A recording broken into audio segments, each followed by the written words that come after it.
Hello दोस्तों, नमस्ते, प्रणाम। आप सबके बीच में एक चुटकुला नाचत लेके आई हूँ। कैसा लगेगा कमेंट करके जरूर बताना। और आप लोग कैसे हो, उम्मीद करती हूँ आप लोग अच्छे होंगे। तो आप लोग से विनती करती हूँ कि हमारा वीडियो आप लोग फुल वॉच करके देखिए, तभी वीडियो का आनंद मिलेगा आप लोग को।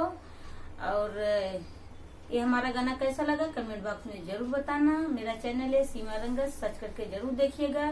और जितने भी हमारे भाई बहन नए हैं सब्सक्राइब जरूर करें, सब्सक्राइब के साथ साथ लाइक और शेयर जरूर करें। तो चलिए सुनाती हूँ। ईरलिया बैरन पिया के लिए जाय रे, ईरलिया बैरन पिया के लिए जाय रे। भागत भागत गईली टेसनिया, भागत भागत गईली टेसनिया।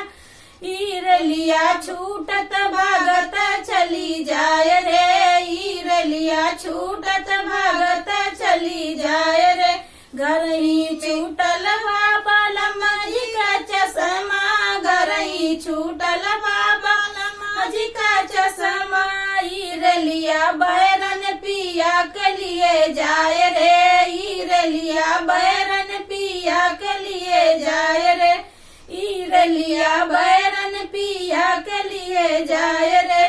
भागत भागत गईली टेसनिया, भागत भागत गईली टेसनिया। ईरलिया छूटत भागत चली जाय रे, ईरलिया छूटत भागत चली जाय रे।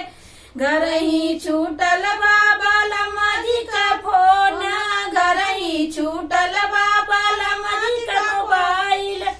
ईरलिया छूटत भागत चली जाय रे, ईरलिया छूटत भागत चली जाय रे। ईरलिया बैरन पिया के लिए जाय रे, ईरलिया बैरन पिया के लिए जाय रे। भागत भागत गईली टेसनिया, भागत भागत गईली टेसनिया। ईरलिया छूटत भागत चली जाय रे, ईरलिया छूटत भागत चली जाय रे। घर ही छूटल बाबा लम्जी का टिकट, घर ही छूटल बाबा लम्जी का टिकट।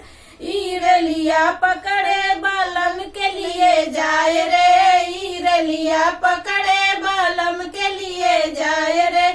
ईरलिया बैरन पिया के लिए जाय रे, ईरलिया बैरन पिया के लिए जाय